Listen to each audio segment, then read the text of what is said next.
उत्तर प्रदेश के सहारनपुर में प्रशासन ने बड़ी कार्रवाई करते हुए गैंगस्टर मोहम्मद इकबाल उर्फ हाजी इकबाल उर्फ बाला की 56 संपत्तियों को कुर्क कर लिया है।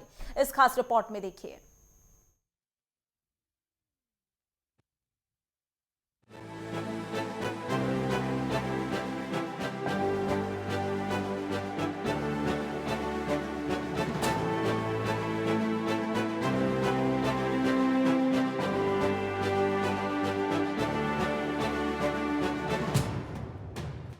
सहारनपुर प्रशासन ने गैंगस्टर मोहम्मद इकबाल उर्फ हाजी इकबाल उर्फ बाला के खिलाफ बड़ी कानूनी कार्रवाई की है। जिला अधिकारी मनीष बंसल के आदेश पर गैंगस्टर एक्ट के तहत आरोपी की 56 अचल संपत्तियों को कुर्क किया गया।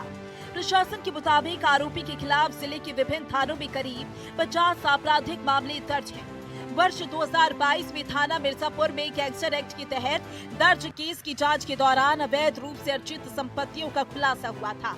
जांच में सामने आया कि आरोपी और उसके गिरोह ने वन क्षेत्र से खैर लकड़ी की तस्करी, अवैध खनन और अन्य आपराधिक गतिविधियों के जरिए करोड़ों रुपए की संपत्ति अर्जित की है।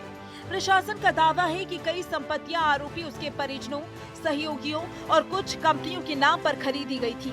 साथ ही प्रभाव और दबाव के इस्तेमाल कर सरकारी और गैर सरकारी जमीनों पर कब्जे के भी आरोप है। कुर्क की गई संपत्तियों में कृषि भूमि, प्लॉट और अन्य अचल संपत्तियां शामिल हैं, जो अलग अलग गाँव में स्थित है। प्रशासन के अनुसार इन संपत्तियों की कुल अनुमानित कीमत करीब 2 अरब 75 करोड़ 97 लाख रुपए है। जिलाधिकारी मनीष बंसल ने बताया कि गैंगस्टर एक्ट की धारा 14(1) के तहत आपराधिक गतिविधियों से अर्जित संपत्तियों को कुर्क करने का प्रावधान है और इसी के तहत ये कार्रवाई की गई। मोहम्मद इकबाल उर्फ हाजी इकबाल उर्फ बाला, इनके विरुद्ध लगभग 50 मुकदमे विभिन्न थानों पे दर्ज हैं और 2022 में एक गैंगस्टर एक्ट का मुकदमा भी इनके विरुद्ध पंजीकृत हुआ था, जिसके क्रम में पहले भी इनकी विभिन्न संपत्तियों की कुर्की की कार्रवाई की गई थी। आज दिनांक 17 फरवरी को लगभग 275 करोड़ की संपत्ति, जो इनके गैंग के अन्य सदस्यों और इनके विभिन्न रिश्तेदारों के नाम बेनामी संपत्तियां इत्यादि और विभिन्न शेल कंपनीज जो इनके नाम पर हैं, उनके संपत्तियों का अनावरण पुलिस के द्वारा किया गया था। उनका कुर्की का आदेश पारित किया गया है और तहसीलदार को इसमें रिसीवर नियुक्त किया गया है। वो वहां पर जाकर इस कुर्की आदेश का अनुपालन सुनिश्चित कर पाए। कुर्क की गई सभी 56 संपत्तियों के प्रबंधन के लिए तहसीलदार बेहद को प्रशासक नियुक्त किया गया है। उन्हें निर्देश दिए गए कि संपत्तियों का विधिवत कब्जा लेकर उनका संरक्षण और प्रबंधन सुनिश्चित किया जाए। प्रशासन ने संबंधित गांव में राजस्व और पुलिस टीमों के साथ भौतिक सत्यापन भी कराया। अब इन संपत्तियों को विधिक प्रक्रिया के तहत सरकारी नियंत्रण में रखा जाएगा। जिलाधिकारी मनीष बंसल के द्वारा हाजी इकबाल, जो पूर्व एमएलसी रहे हैं, खनन कारोबार रहे हैं, उनकी आज 56 संपत्तियों को कुर्क करने के आदेश दिए गए हैं। उनकी जो कुल कीमत बताई जा रही है 2 अरब 76 करोड़ के लगभग बताई जा रही है। यही नहीं, इससे पहले भी उनकी काफी सारी संपत्तियों को इसी तरीके से कुर्क किया गया था। सहारनपुर से संजय चौधरी, नेटवर्क 10। आरोपी मोहम्मद इकबाल उर्फ हाजी इकबाल उर्फ बाला, स्थान सहारनपुर, उत्तर प्रदेश। दर्ज मामले लगभग 50। संबंधित केस वर्ष 2022, थाना मिर्जापुर, गैंगस्टर एक्ट। कुर्क संपत्तियां 56। अनुमानित कीमत 275 करोड़ 97 लाख। कानूनी आधार गैंगस्टर एक्ट की धारा 14(1). जिलाधिकारी मनीष बंसल ने आदेश जारी किया। प्रशासन का कहना है कि अपराध से अर्जित संपत्तियों के खिलाफ ये सख्त कार्रवाई आगे भी जारी रहेगी। फिलहाल सहारनपुर में इस बड़ी कुर्की को कानून व्यवस्था के मोर्चे पर अहम कदम माना जा रहा है। Bureau report, network 10।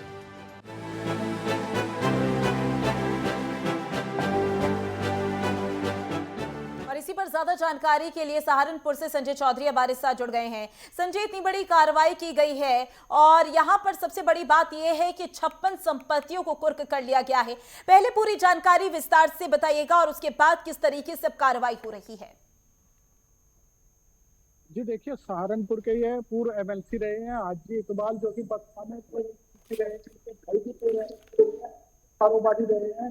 इसके साथ ही बेहद क्षेत्र में इनका आवास है। मिर्जापुर पोल पड़ता है क्षेत्र, वहां पर थाना मिर्जापुर क्षेत्र में वहां के ये रहने वाले थे। पहले एक खेर की लकड़ी की भी चोरियों का इन पर इल्जाम है, आरोप है। उसके बाद यह फिर खनन के कारोबार से जुड़ गए थे। लगभग इनका खनन कारोबार में एक समय पूरे पश्चिमी उत्तर प्रदेश सहित पूरे प्रदेश में सिक्का चलता था। उसके बाद जब से 2014 में भारतीय जनता पार्टी की केंद्र में सरकार बनी थी, जब इसे इनकी उल्टी गिनती शुरू हो गई थी। उसके बाद बात की जाए तो 2017 में जब मुख्यमंत्री योगी आदित्यनाथ बने थे, तो उन्होंने जो उनकी नीति थी जीरो टॉलरेंस की, उस पर कार्य करते हुए इनके साम्राज्य को बिल्कुल खत्म कर दिया। और उसके बाद लगातार इनके ऊपर कार्रवाइयां जारी रही। कई 100 करोड़ की पहले भी इनकी संपत्तियों को जब्त किया गया है। अभी बात की जाए तो कल भी 56 संपत्तियां थी जो इनकी कुर्क की गई है। लगभग 275 करोड़ रुपए से अधिक की इसकी कीमत बताई जा रही है। इनके 4 बेटे थे, वह भी जेल में थे। इनके एक पूर्व भाई है, वो भी पूर्व एमएलसी रहे हैं बसपा से, वह भी जेल में थे। अभी पिछले दिनों ही उनकी सुप्रीम कोर्ट के द्वारा जमानत दी गई थी। बात हज्जी इकबाल की जाए तो यह कई सालों से फरार है, विदेश में बताए जा रहे हैं। विदेश में है, सारा ये सहारनपुर या प्रदेश या देश में नहीं है, ये विदेश में है। वहीं से इनकी अपने कारोबार चला रहे थे। लेकिन जब से ही सरकार बनी थी, सरकार ने इनके सारे कारोबारों को बंद कर दिया था। अब बात की जाए तो इनके जो भी जितने भी अवैध कार्य थे खनन के से रिलेटेड, खनन के ये बहुत बड़े कारोबारी बताए गए हैं। उसी में इन्होंने ज्यादा संपत्ति अर्जित की थी। बात सहारनपुर, पूरे सहारनपुर की नहीं, आसपास के क्षेत्रों में भी इन्होंने बहुत अपना सिक्का जमाया था और सभी जगह अपनी संपत्ति अर्जित की थी। जी बिल्कुल, यहाँ पर बड़ी कार्रवाई तो पुलिस की ओर से की ही जा रही है और सरकार का हंटर चलता हुआ हाजी इकबाल पर नजर आ रहा है। लेकिन यहाँ पर संजय, सोचने वाली बात यह है कि पहले से ही 50 मुकदमे दर्ज हैं। वो मुकदमे किस किस मामलों से संबंधित हैं? साथ ही ये भी बताइएगा, क्योंकि 56 संपत्तियों को कुर्क कर लिया गया है। आपने बताया कि कई समय से वो कारोबार भी कर रहे थे। जितने भी उनके कारोबार थे, किन किन चीजों से संबंधित थे? जी देखिए, पहले तो यह सबसे बड़े पहले छोटे मोटे खैर की लकड़ी की चोरी की कार्य करते थे। उसके बाद यह खनन से जुड़ गए थे और एक समय में खनन के सबसे बड़े कारोबारी यूपी के रहे हैं। उसी से इन्होंने यह संपत्ति अर्जित की थी। अभी भी इन्होंने एक जो यूनिवर्सिटी है, ग्लोबल यूनिवर्सिटी, वो इन्होंने बनाई थी। वो उसमें भी काफी मात्रा में जमीन खरीदी गई थी। विदेशों तक इनका पैसा जमा था। और सहारनपुर में भी कई सारी बेनामी संपत्तियां इनके नाम थी, इनके रिश्तेदारों के, इनके भाइयों के, या इनके अन्य जो इनके नौकर थे उनके नाम भी काफी बेनामी अरबों की संपत्तियां इन्होंने की थी। तो कुल मिलाकर देखा जाए तो यह बड़े कारोबार खनन के द्वारा जुड़ा था। और उसका जब से 2014 में भारतीय जनता पार्टी की केंद्र में सरकार बनी थी, इनकी उल्टी गिनती शुरू हो गई थी। लेकिन 2017 के बाद तो जो से मुख्यमंत्री योगी आदित्यनाथ बने थे, इनकी कमर ही तोड़ दी गई और पूरा साम्राज्य इनका खत्म कर दिया गया। यहाँ पर संजय, 56 संपत्तियों को कुर्क किया गया है। ये 56 संपत्तियां सहारनपुर में हैं या सहारनपुर से बाहर? और अगर सहारनपुर में है तो कहां कहां पर हैं? इसी के साथ ये भी बताइएगा कि 275 करोड़ की संपत्तियां बताई जा रही हैं। इतने समय से संपत्तियां यहां पर इकट्ठी हो रही थी, बाहर से वो अपना कारोबार चला रहा था। इतना समय लग गया कार्रवाई करने पर? जी देखिए, सहारनपुर में ही नहीं, और जैसा कि उत्तराखंड हो या इनके लखनऊ में, नोएडा में, दिल्ली तक, इनके पूरे देश में इन्होंने संपत्तियां इकट्ठी की थी। हालांकि 2014 से पहले ही इनका साम्राज्य चलता था। एक समय ऐसा था, चाहे बसपा की सरकार रही हो चाहे सपा की सरकार रही, तो इनकी तूती बोलती थी। सहारनपुर से लेकर लखनऊ तक जो ये चाहते थे वो अधिकारी यहाँ रहते थे। जो भी है मनमानी करते थे, अपना पूरा इनका साम्राज्य था। क्योंकि खनन के सबसे बड़े बताया गया है कि जैसे पहले भी बताया कि ये खनन के सबसे बड़े कारोबारी उत्तर प्रदेश के थे। इन्होंने कई जगह ऐसी आलीशान कोठियां थी इनकी, जिन पर लगातार कार्रवाई जारी हो गई थी। 2014 में, 2017 में जब से मुख्यमंत्री योगी आदित्यनाथ बने थे, तो उन्होंने इनके ऊपर कड़ी कार्रवाइयां की है। और जब से लगातार इनके ऊपर कार्रवाई जारी थी। पिछले इनके 4 बेटे हैं, चारों ही जेल में रहे हैं। पिछले दिनों ही उनकी जमानत हुई है। इनके एक छोटे भाई थे, वह भी बसपा के में एमएलसी बन गए थे, वो भी गिरफ्तार हुए थे। उनकी भी पिछले दिनों सुप्रीम कोर्ट के द्वारा उन्हें जमानत दी गई थी और यह खुद विदेश भाग गए थे। अब वहीं से यह अपने कारोबार देख रहे थे। हालांकि जो कारोबार थे यह तो 2014 में बंद हो गए थे और धीरे धीरे 2017 में मुख्यमंत्री योगी आदित्यनाथ बनने के बाद तो बिल्कुल ही बंद हो गए थे।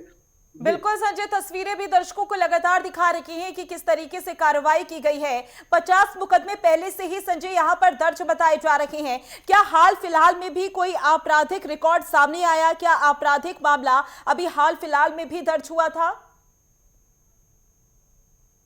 22 के बाद हालांकि इनके ऊपर कोई मुकदमे दर्ज नहीं हुए हैं, लेकिन 2022 से पहले इनके ऊपर कई मुकदमे थे। हालांकि 2021 में यह विदेश चले गए थे, उसके बाद इनके ऊपर कोई मुकदमे ज्यादा दर्ज नहीं हुए हैं। लेकिन जो पुराने केस है 2014 से 2022 तक के, वही ये इतने मुकदमे हैं इनके ऊपर, क्योंकि ये बड़े कारोबारी थे। दो लोगों को धमकाना या खैर की लकड़ी बेचना, ये इनके कारोबार था। खनन का बड़ा कारोबार सहारनपुर से लेकर पूरे उत्तर प्रदेश में इनका चलता था। उसी से इन्होंने यह अकूत संपत्ति अर्जित की थी।